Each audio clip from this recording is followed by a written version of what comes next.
اعوذ باللہ السمیع العلیم من الشیطان اللعین الرجیم بسم اللہ الرحمن الرحیم الحمد للہ رب العالمین وصلی اللہ علی محمد وآلہ الطاہرین صلی علی محمد وآل محمد۔ کتاب اصول عقائد جو کہ ہمارے سلسلہ حوزوی میں دوسرے سال کے کورس میں عقائد کی کتاب شمار کی جاتی ہے۔ ماشاءاللہ صرف میر اور عوامل میں ہمارے عقائد کی کتاب ہوتی ہے، اور ہدایہ الصمدیہ جب آپ پڑھ رہے ہوتے ہیں تو اسی دوران عقائد کی جو کتاب تعلیمی نصاب میں جو شامل ہے وہ ہے اصول عقائد۔ یہ کتاب جو ہے وہ تالیف ہے حضرت آیت اللہ ناصر مکارم شیرازی حفظہ اللہ کی، اور یہ ادارہ ہے معارف اسلام پبلشرز، جنہوں نے اس کتاب کا ترجمہ بھی کیا ہے اور اس کتاب کو مدون بھی کیا ہے۔ بہترین کتاب ہے، اور اس کتاب کے اندر ظاہر ہے کہ یہ تھوڑا سا پہلی والی کتاب کے مقابلے میں تفصیلی ہے۔ جو آپ اس سے پہلے والی کتاب یعنی ہمارے عقائد آپ نے دیکھا کہ اس کے اندر ظاہر اختصار ہے اور زیادہ ادلہ اور دلیلوں پر گفتگو نہیں کی گئی ہے، فقط اور فقط عقائد آپ کی خدمت میں پیش کیے گئے ہیں۔ تو اس کتاب میں تھوڑی سی تفصیل ہے، آپ کو مختصراً اس کے اندر جو ہے وہ دلیلیں بھی ملیں گی، ادلہ بھی ملیں گے۔ تو اس کے اندر ہم آ جاتے ہیں سب سے پہلے صفحہ نمبر 7 پر، ہیڈنگ ہے توحید۔ لفظ توحید پر گفتگو ہماری کتاب ہمارے عقائد میں ہوئی تھی۔ لفظی ترجمہ آپ میں سے اگر کوئی کرے توحید کا؟ جی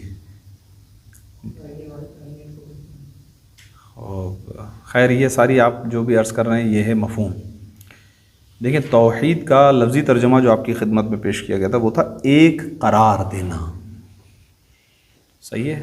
توحید کیا صیغہ ہے؟ مصدر باب تفعیل ہے۔ ہفت اقسام میں کیا ہے توحید؟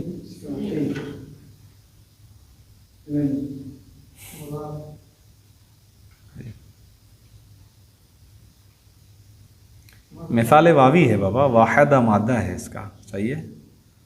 واحدہ وہی جو جس کا جب مفرد بنتا ہے تو یہ احد بن جاتا ہے، خلاف قیاس۔ قل هو اللہ احد، یہ احد اصل میں واحد ہے۔ یہی احد یعنی ایک، اور باب تفعیل میں چلا جائے، باب تفعیل لازم کو متعدی بھی کرتا ہے۔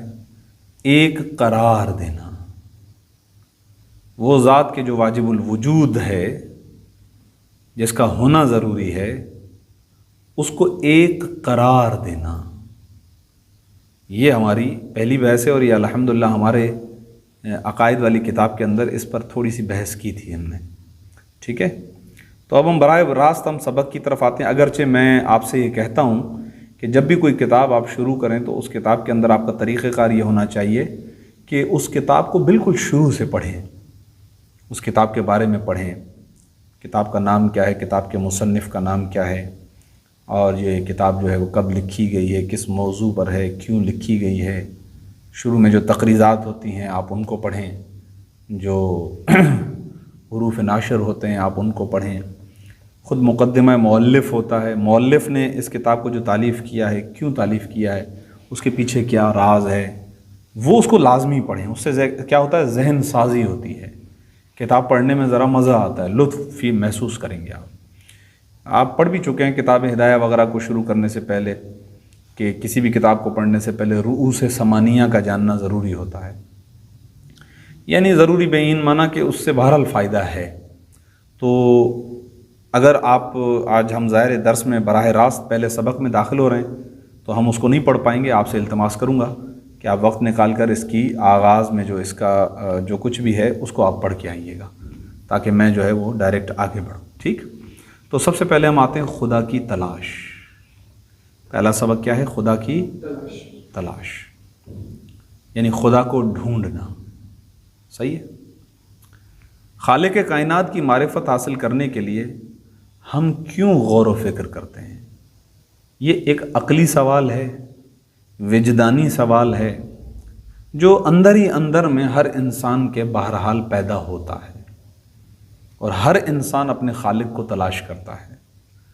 کہ وہ ماوراء عقل، یعنی وہ ذات کے جو بہرحال میرے وجود میں کہیں نہ کہیں پر آواز دے رہی ہے، وہ کہاں ہے اور کیوں میری عقل متوجہ ہوتی ہے اس کی طرف کہ میں اسے تلاش کروں؟ یہ لفظ کیوں، غور و فکر کرنا، یہ سوال ہے۔ آئیے غور فرمائیے۔ سب سے پہلے فرماتے ہیں نکات کی صورت میں اسے بیان کیا گیا۔ پہلی چیز، اس وسیع و عریض کائنات کے بارے میں جاننے اور اس سے واقفیت حاصل کرنے کا شوق ہم سب کے دلوں میں۔ یہ کائنات جو آپ کے سامنے ہیں، دو راستے بتلائے تھے اللہ کی معرفت کے، ہے ذہن میں؟ پروردگار عالم کی معرفت کے قرآن میں دو طریقے ہیں، دو قرآنی راستے ہیں، ہے ذہن میں؟ خوب، انفس اور آفاق، ایک خود انسان کا نفس، ایک نفس کے علاوہ جو کچھ بھی ہے، یہ دو طریقے ہیں، اندرونی راستہ اور بیرونی راستہ بھی کہتے ہیں اس کو، صحیح؟ تو یہ جو پہلے ذکر کر رہے ہیں وہ ذکر کر رہے ہیں آفاق کا، خود اپنے انسان ذات کے علاوہ باقی جو کچھ بھی کائنات کے اندر ہے، انسان چاہتا ہے کہ اس کو جانے، اس کے بارے میں غور و فکر کرے، ہر چیز کی ڈیپ تک جانا چاہتا ہے، حقائق کو معلوم کرنا چاہتا ہے، وسیع و عریض پھیلی ہوئی کائنات کے بارے میں جاننا چاہتا ہے، کیسے ہے یہ کائنات، کیا ہے یہ کائنات، حقیقت کیا ہے اس کائنات کی۔ خوب، مثلا یقیناً ہم سب جانتے ہیں کہ دل فریب ستاروں سے بھرا یہ بلند و بالا آسمان، خوبصورتی آسمان کی کبھی رات کے وقت میں دیکھیے گا، ٹھیک ہے، ستارے وغیرہ ہوتے ہیں، دلکش مناظر سے بھری پڑی یہ وسیع زمین۔ آپ کراچی میں رہتے ہیں اسی لیے شاید یہ تصور دور دور تک آپ کو نظر نہ آئے، خوب، لیکن پھر بھی دنیا میں جو ہے وہ آپ دیکھتے ہیں، اور اب تو الحمدللہ انٹرنیٹ کی وجہ سے یہ آسانی ہوتی ہے کہ آپ پوری دنیا کو جو ہے وہ دیکھ سکتے ہیں، تو آپ دیکھتے ہیں کتنی خوبصورت ہے یہ زمین اور کیسے بہترین اس کے اندر مناظر ہیں، دلکش مناظر ہیں۔ یہ رنگ برنگی مخلوقات جو بھی اللہ نے خلق کی، خوبصورت پرندے، انواع و اقسام کی مچھلیاں، دریا و پہاڑ، پیارے پیارے پھول، کلیاں اور آسمان کی طرف بڑھے ہوئے مختلف درخت۔ ایک سوال ہے، ان ساری چیزوں کو دیکھنے کے بعد کیا یہ خود بخود وجود میں آ گئے ہیں؟ یہ سوال بہت اہم ہے، یہ انسان خود اپنی آزاد سے سوال کرے گا، کیا یہ خود بخود ایسا ہے کہ بغیر کسی خالق کے خود بخود وجود میں آ گئے ہیں؟ ایک سوال ہے۔ یا یہ عجیب، یا یہ دوسرا آپشن، یا یہ عجیب و غریب نقش و نگار کسی ماہر اور طاقتور، توانا یعنی طاقتور نقاش کے ذریعے کھینچے گئے ہیں۔ یعنی یہ پوری کائنات جو وجود میں آئی ہے، اس کے پیچھے ایک ماہر، ایک طاقتور قدرت ہے جس نے اس پوری کائنات کو وجود بخشا ہے۔ یہ آپشنل آ گیا، خود بخود وجود میں آیا ہے یا کوئی وجود میں لانے والا ہے؟ یہ سوال عقل کے سامنے القاء کیا گیا، ڈالا گیا ہے۔ خود انسان بھی اپنے آپ سے وجداناً یہ سوال پوچھتا رہتا ہے، سوال کر رہا ہے کہ یہ خود بخود سے وجود میں آئے ہیں یا ان کو کوئی وجود میں لانے والا ہے۔ اس کے علاوہ ہم سب کے ذہنوں میں سب سے پہلے یہ سوالات بھی ابھرتے ہیں کہ ہم کہاں سے آئے ہیں، ابھی ہم کہاں ہیں، اور ہم کہاں جا رہے ہیں۔ اگر آپ کو یاد ہو تو یہ وہ 3 سوال ہیں جن کے بارے میں اکثر میں ذکر کرتا ہوں کہ امیر المومنین نے خود ارشاد فرمایا اس کے سلسلے میں، اگرچہ ابھی میں فی الحال ان روایات کی طرف یا ان آیات کی طرف نہیں جانا چاہ رہا ہوں، ہم عقلی باتیں کر رہے ہیں، کیونکہ عقائد بحث ایسی ہے کہ اس کے اندر سب سے پہلے غور و فکر کرنا ہے۔ اور آپ جانتے ہیں ماشاءاللہ توضیح المسائل میں آپ پڑھ چکے ہیں کہ جو مسلمات ہیں، جو عقائد ہیں، جو اصول دین ہیں، ان میں تقلید نہیں ہوتی ہے، بلکہ ان کے اندر کیا ہونا چاہیے، آپ کے پاس خود وجدانی ایک دلیل ہونی چاہیے، فطرت سے آپ دلیل لے ہیں، یہ جو ہے نا، اس کے ذریعے سے آپ ان عقائد کو مانیں گے۔ لہٰذا ابھی بات چل رہی ہے توحید کی، خود وجود پروردگار کی، پھر اس کے بعد یہ کہ وہ جو وجود ہے وہ ایک ہے۔ جب یہ بحث ہو رہی ہے تو اس پہ یہ نہیں کہ مثلا مولا علی نے کہا یا رسول اللہ نے کہا یا قرآن کی آیت نے کہا، نہیں، ان کو ہم بطور تائید ذکر کریں گے، بطور دلیل ذکر نہیں کریں گے فی الحال۔ اگر ہمیں ان تینوں سوالات کے صحیح جواب مل جائے تو یہ ہماری خوش نصیبی ہے، یہ ہے مولا کا فرمان کہ خوشخبری ہے اس شخص کے لیے کہ جس کے پاس ان 3 سوالات کے جوابات ہوں، کہاں سے آئے ہیں، کہاں ہیں، اور ہمیں کہاں جانا ہے۔ اگر ہم ان تینوں سوالات کے صحیح جواب حاصل ہو جائیں ہمیں، تو یہ ہماری خوش نصیبی ہوگی. یعنی ہمیں یہ معلوم ہو جائے کہ ہماری زندگی کا آغاز کہاں سے ہوا ہے، آخر کار ہم کہاں جائیں گے، اور اب یعنی اس جہان میں یہاں ابھی جہاں موجود ہیں ہماری ذمہ داریاں کیا ہیں. یہاں ہم ایسے تو نہیں ہیں کہ بالکل آزاد ہیں، جس طریقے سے جہاں جانا چاہیں، جو زندگی گزارنا چاہیں، نہیں ہم سے کوئی پوچھ گچھ نہیں ہے، ایسا نہیں ہے. یہاں آیا، یہاں پر رہنے کی وجہ سے ہماری کوئی ذمہ داری ہے. ان سوالات کے جوابات کو میں اور آپ سب تلاش کر رہے ہیں. ٹھیک، ہماری روح کا جذبہ تجسس ہمیں کہتا ہے کہ ان سوالات کے جواب تلاش کیے بغیر آرام سے نہیں بیٹھنا ہے.